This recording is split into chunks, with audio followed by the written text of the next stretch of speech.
안녕하세요. 에스모에서 리보세라닙 논문이 다수 발표되었습니다. 해익과 리보세라닙 병용치료 결과를 보면 2명의 완전 간해가 발생했다고 합니다. 2017년도 케이스 리포트를 보겠습니다. 리보세라닙은 아닌데 표준 치료에 대한 이해를 도울 수 있는 보고서입니다. 국내 가이드라인에 따르면 표준 치료는 소라페닙으로 합니다. 그래서 임상시험을 할 때 대조군으로 소라페닙을 많이 사용하죠. 그리고 대체 치료로는 테이스가 있고요. 여기까지가 권고사항입니다. 우리가 방금 살펴본 해익은 권장되지 않는데요. 그 이유는 명확한 근거가 없다고 합니다. 근거가 없다는 게 효과가 없다는 뜻은 아닙니다. 점차 입증해 나가는 것이죠. 해익의 효과를 보고한 연구들이 있다고 합니다. 그리고 이 논문의 저자들도 바로 이 해익에 대한 근거를 추가하기 위해 이 케이스 리포트를 작성한 것입니다. 그러니까 이 증례 보고는 바로 해익과 방사선 치료 병용요법에 대한 보고죠.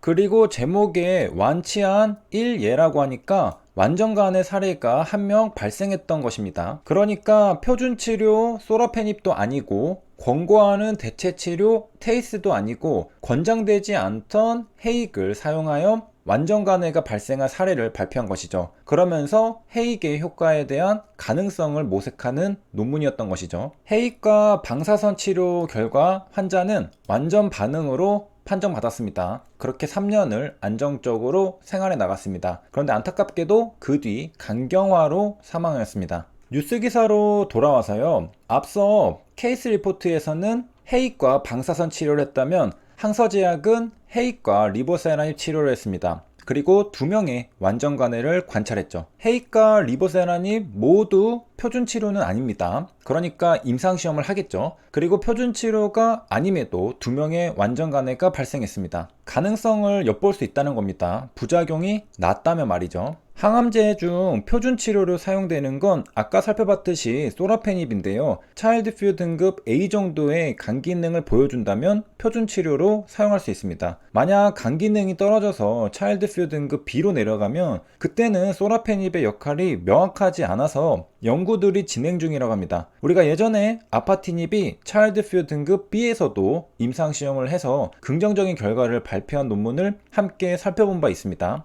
차일드퓨 A 등급에서는 소라페닙이 표준 치료이지만 차일드퓨 B 등급에서는 누가 표준 치료가 될지 정해지지 않은 상태죠. 간은 진입장벽이 높다 보니까 소라페닙이 오랜 기간 동안 왕좌에 앉아 있었는데 그러다 보니 많은 임상시험이 소라페닙과 비교했습니다. 그리고 여기 보니 해익도 소라페닙과 비교한 임상시험이 있네요. 해익의 MOS가 소라페닙보다 높다는 연구도 있습니다. 7.1개월 대 5.5개월로 통계적 유의성을 확보했다고 합니다. 그러니까 간 문맥 혈전증이 있는 환자들은 소라페닙보다 해익이 유리할 수 있다는 겁니다. 그러므로 때에 따라서는 소라페닙보다 뛰어난 효능을 보여준 해익도 병용으로 사용해 볼 만한 것이고요. 실제로 리보세라닙도 소라페닙이 아닌 해익과 병용 임상한 결과를 발표했습니다. 결과는 26명 중 2명이 CR이니까 2 나누기 26은 7.7% 수준입니다. 그리고 참고로 해익하면 저는 박셀바이오가 가장 먼저 머릿속에 떠오르는데요.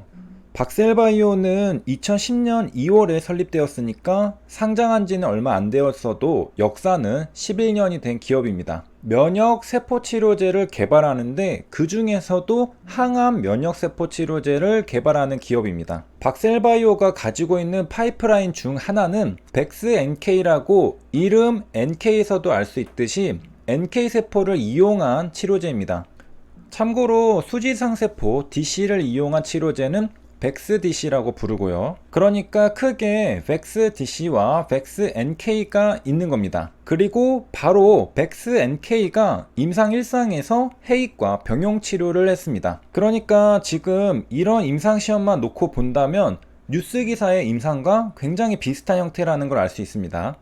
먼저 백스NK와 해익 병용요법은 11명을 대상으로 진행했습니다. 대규모 임상이 아니죠. 리보세라닙과 해익 병용요법도 26명을 대상으로 진행했습니다. 마찬가지로 대규모 임상이 아닙니다. 다른 점은 리보세라닙은 임상 2상이고 백스NK는 임상 1상이었다는 점입니다.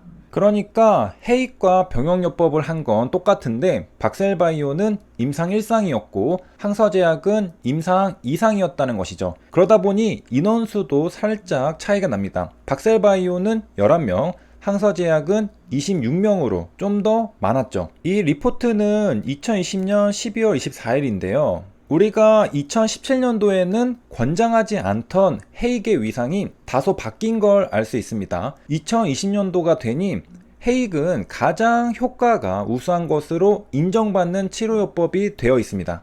시간이 가면서 많은 임상시험을 통해 해익의 효과를 입증해온 결과겠죠. 그렇게 해서 결과는 백스NK는 ORR이 72.7%였다고 합니다. 반면에 리보세라닙은 ORR이 61.54%였다고 하는데요. 그럼 숫자가 낮은 거 아니냐? 20번은 넘게 말해왔지만 이거 직접 비교할 수 없습니다. 비교하려면 실험군 리보세라닙 플러스 해익, 대조군 백스NK 플러스 해익 이렇게 임상시험을 설계하고 비교해야 합니다. 우리는 궁금하니까 그냥 대략적으로 어렴풋하게나마 비교해보는 것이죠. 이어서 가보면요. 리보세라닙은 완전간해가 2명 관찰되었고요. 박셀바이오는 완전간해에 대한 이야기는 여기에 없는데 MOS가 40개월이라고 합니다. 굉장히 오래 살았죠. 그럼 리보세라닙은 어떤가? 리보세라닙은 아직 추적기간이 짧아서 그런지 12개월 생존 비율을 말해줍니다. 12개월 동안 관찰해보니 무려 90%가 살아있습니다. 이 추세를 가지고 24개월, 36개월 이렇게 최대한 환자들이 오래 살면 박셀바이오만큼의 MOS를 보여줄 수도 있는 것이죠. 아직 시간이 안 지나서 단지 지금 현재 시점에서는 미래의 데이터를 모를 뿐입니다. 그런데 12개월 90%면 꽤 희망적이죠. 오랜만에 박셀바이오는 잘 지내고 있나 차트를 보러 왔는데요. 8만원대에서 등락률도 안 보일 정도로 아주 작게 횡보하고 있습니다. 그런데 이 등락률이 작아 보이는 건 여기 급등 시절 등락률이 너무 크기 때문이죠. 확대해서 보면 나름 등락률이 있습니다. 한 번씩 장대 양봉이 나오고 다시 줄줄줄 흐르는 모습을 반복하고 있네요. HLB도 횡보할 때 약간 이런 모습이었는데 조금 비슷합니다.